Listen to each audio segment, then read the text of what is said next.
हमारे साथ पूरा पैनल मौजूद है। समाजवादी पार्टी के गौरव चाचरा हमारे साथ है। गौरव जी, वैसे तो कांग्रेस की बात कही गई है, लेकिन अब चूंकि आप लोग भी उनके साथ हैं, इसलिए आपसे भी सवाल पूछा जाएगा कि अगर आप जो है संविधान खत्म करने की बात करते हैं कि संविधान खत्म हो जाएगा, ये कहां से आप लोग शगुफा लेकर के आए थे? अगर आप लोग जो है पॉलिटिकल गिमिक कर सकते हैं तो सामने वाली पार्टी को भी अधिकार होगा कि वो कुछ भी बोले अपने हिसाब से।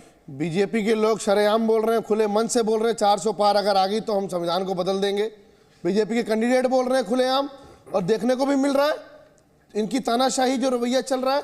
आज आप देखिए देश की राजनीति का स्तर कितना गिर गया है। प्रधानमंत्री जी शरेआम डायरेक्ट अटैक किए जा रहे हैं हर एक स्पेसिफिक एक जाति को, स्पेसिफिक एक व्यक्ति को डायरेक्ट अटैक किए जा रहे हैं। अरे आज प्रधानमंत्री जी को सामने आके अपने मैनिफेस्टो की बात करनी चाहिए, महंगाई बेरोजगारी की बात करनी चाहिए। 15 लाख का जो वादा किया था उसका क्या हुआ? किसान की आमदनी दोगुनी हुई उसका क्या हुआ? 2 करोड़ रोजगार की बात की थी उसका क्या हुआ? आज उस पर बात नहीं होगी, मणिपुर पे बात नहीं होगी, सिर्फ जनता का ध्यान भटकाना, हिंदू मुसलमान शमशान मुद्दे की बात। प्रधानमंत्री तो विकास की बात कर रहे थे, डेवलपमेंट की बात कर रहे थे, आप ही लोग बात करने लगे कि संविधान खत्म हो जाएगा, संविधान खत्म कर दिया। अगर किसी उम्मीदवार ने, जो कि लोकसभा का उम्मीदवार है, उसने कहा, या प्रधानमंत्री और गृह मंत्री जो कह रहे हैं उसकी ज्यादा वक्त होगी। आचार्य विक्रमादित्य, पूरे बहस को धर्म और राजनीति पर जो ले जाने की कोशिश की गई है, इसके लिए सभी पार्टियां जिम्मेदार हैं।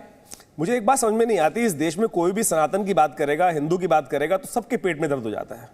मुझे एक, आपको याद होगा, एक कार्टून छपा था डेनमार्क के अंदर, उसके बाद इस देश के अंदर कितने भगवा झंडे जलाए गए थे। तब क्यों कोई विरोध करने के लिए खड़े नहीं हुए इनमें से? जितने भी यहाँ बैठे हुए हाजी खान साहब, अभी यहाँ पर वो ओवैसी साहब के कोई भगवा झंडे का कितना सम्मान हुआ? कश्मीर के अंदर क्या स्थिति हुई? अरे अगर आपको दिखाई नहीं देता मुझे बताइए, कार्टून छपा था, यहाँ विरोध करने क्यों बैठ गए थे भाई? इस देश की समृद्धि को क्यों चलाने लगे थे? इस देश में आतंकवाद क्यों फैलाने लग गए थे? अरे डेनमार्क में जाकर वहां पे हंगामा मचाते ना, देश के अंदर। अरे नहीं देखा क्या इस देश में? यहाँ बैठे हुए सारे तमाम लोग हैं, इन्होंने देखा है इस देश की गलियों में किस प्रकार का आतंकी वातावरण इन लोगों के मौलानाओं ने, विपक्षी पार्टियों ने मचा दिया था। इस देश के अंदर क्या क्या स्थिति नहीं मचाई।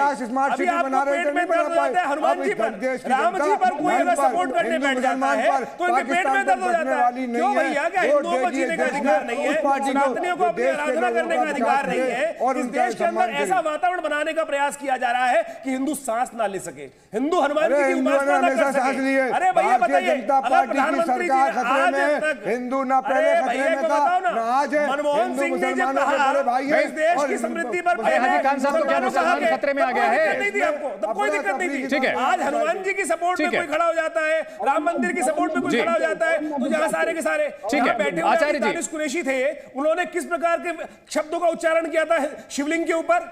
आप मुझे बताइए, क्या उसका विरोध नहीं करना चाहिए? यहाँ बैठ के बदतमीजी के साथ अभी सामने आ गए हैं, ऐसे व्यक्ति का खुलकर विरोध नहीं करना चाहिए। अरे आपसदारी की बात क्या है मुझे बताइए? अरे क्यों नहीं किया? दानिश कुरैशी अभी आपके साथ टीवी डिबेट में थे और आप जैसे लोग वहां लगातार उनके हिमायती बन के बैठे हुए थे, तब आपको नहीं दिखाई दिया? मुझे बताइए, इस देश के किसी को भी अधिकार जब आप आघात करते हैं तो वास्तविक नहीं दिखाई देती है। यहाँ प्रधानमंत्री जी ने साफ साफ कहा कि इस देश के हिंदू की आस्था मंगलसूत्र पर आप डाका लगाने के लिए, दागा डालने के लिए तैयार बैठे हैं, तब आप देश का मगर। ठीक है, ठीक है, हमारे सारे लोगों का। सर आप दोनों ठीक है। हाजी खान साहब, आपने बड़ी अच्छी बात कही कि हिंदू कभी भी खतरे में नहीं था। मुसलमान खतरे में है क्या? ना मुसलमान खतरे में, ना हिंदू खतरे में। यकीन हो कि वो बात तो यकीन की है, हमारे जिस्म की मिट्टी इसी जमीन की है और मेरे वतन के सारे लोग भाई भाई हैं। ये दूरियों की सियासत किसी कमी के जो देश में हिंदू मुसलमान करे, काबा की मिट्टी के साथ खड़े, बताइए इस देश की मिट्टी के साथ खड़े हैं, काबा की मिट्टी के साथ खड़े, वो बता दीजिए। यहाँ आचार्य विक्रमादित्य, आचार्य विक्रमादित्य, इस देश की मिट्टी के साथ है या काबा की मिट्टी के साथ? आचार्य विक्रमादित्य जी देखिए, ठीक है, निजी आस्था नहीं देंगे इस देश के, ये आचार्य जी इस देश के साथ कभी नहीं है। निजी आस्था पर टिप्पणी ना करें, आचार्य विक्रमादित्य, और कुछ नहीं। निजी आस्था पर टिप्पणी ना करें, आचार्य विक्रमादित्य, निजी आस्था पर टिप्पणी ना करें। इस देश के झंडे के साथ नहीं है, इनका केवल सिंगल एजेंडा इस देश के अंदर वास्तविक तौर पर है, कल भी देंगे, जो वास्तविक तौर पर इस देश को स्थानांतरण की तरफ ले जाना चाहते हैं।